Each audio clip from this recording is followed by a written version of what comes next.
కాబట్టి దొరపోకడ బంద్ చేసి నేను సేవకుణ్ణి, మాది ప్రజాపాలన ఎడవనది అది ప్రజాపాలన. ఒక్కరోజు వచ్చిన ఏది ప్రజావాణి దగ్గరికి ఒక్కటే రోజు, ఆ రోజు నేను కూడా వచ్చిన నిన్ను చూద్దామని, అప్పటికే వెళ్ళిపోయిన బుర్రమని 10 గంటల లోపలనే వెళ్ళిపోయాడు ఈయన.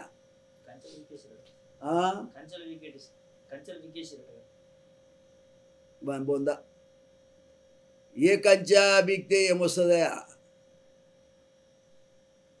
నేను ఒకటే ఈ సందర్భంగా చెప్పేది ఏంటంటే, నేను కంచెలు బీకేసిన, నేను దొడ్లు బీకేసిన, నేను ఆయన గోసిబట్టి కూడా బీక్తా, ఇవన్నీ అయిపోయినాయి. నువ్వు ముఖ్యమంత్రి అయ్యేదాకా మాట్లాడితే ఎవడైనా వినొచ్చు అతని మీద కోపంతో. నువ్వు ఆయన కంటే మంచి పని చేస్తే నిన్నే గౌరవిస్తారు కదా. కేసీఆర్ కంటే ఒక్క పని నువ్వు మంచి పని చేసినట్టు ఇప్పటిదాకానైతే తేలలేదు.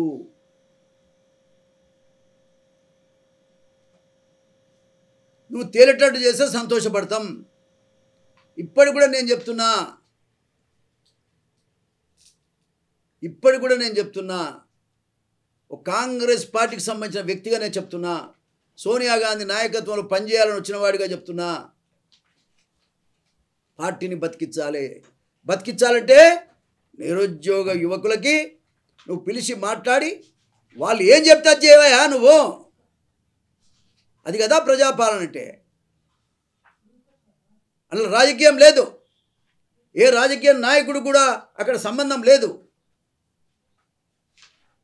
రాజకీయ నాయకుల మీద వేరేళ్ళ పార్టీ వేసి తప్పించుకునే ప్రయత్నం చేస్తున్నావు, నెపం వేరేళ్ళ మీద వేసి. పాపం ఆ జడ్సన్ అయితే మొట్టమొదటి నుంచి కాంగ్రెస్ పార్టీ కార్యకర్త. అటువంటి నాయకుడిని కార్పొరేషన్ చైర్మన్గా కూడా పనిచేశాడు ఆయన రాజశేఖర రెడ్డి కాలంలో. పాపం కాళ్ళు లేవు, 10 రోజులు ఆమె నిరాదీక్ష చేస్తే ఆ మనిషి పరిస్థితి ఏంటి? నేను పోయి చూసా, చాలా బాధేసింది. పట్టించుకునే నాదులు లేడు ఈ రాష్ట్రంలో. దళితులు అంటే అంత లెక్కలేంత. అందుకే మాదిగలకి 80 లక్షల మంది ఉన్నా ఒక్క సీటీ అని దుర్మార్గుడు ఎవడన్నా ఉంటే మొత్తం చరిత్రలో, తెలంగాణ చరిత్రలో, ఉమ్మడి ఆంధ్రప్రదేశ్ చరిత్రలో ఒక్క రేవంత్ రెడ్డి గారే. ఎంత బాధాకరం. బీసీలకు ఒక్క పార్లమెంట్ సీట్ ఇవ్వలే, ఒక్కడన్నా బీసీ గెలిచి ఇవ్వాల పార్లమెంట్కి పోలేకపోయాడు. ఎంత బాధాకరం. ఏమైనా ఇట్లా జరిగిందా? గౌడ్స్ ఏం కావాలి, మున్నూరు కాపులు ఏం కావాలి, గొల్ల కుర్మలు ఏం కావాలి, పద్మశాలు ఏం కావాలి, పెరుకోళ్ళు ఏం కావాలి? 94 కులాలు ఉన్నాయి. మరి వాళ్ళంతా ఎటువానే ఒక్క నీ కులాన్నే చూస్తు, నీ కులానికే నువ్వు ముఖ్యమంత్రా? అది కూడా నేను అడుగుతామన్నా. కాబట్టి రాబోయే కాలంలో వీటన్నిటికీ ఆన్సర్ చెప్పాల్సిన అవసరం ఉంటుంది.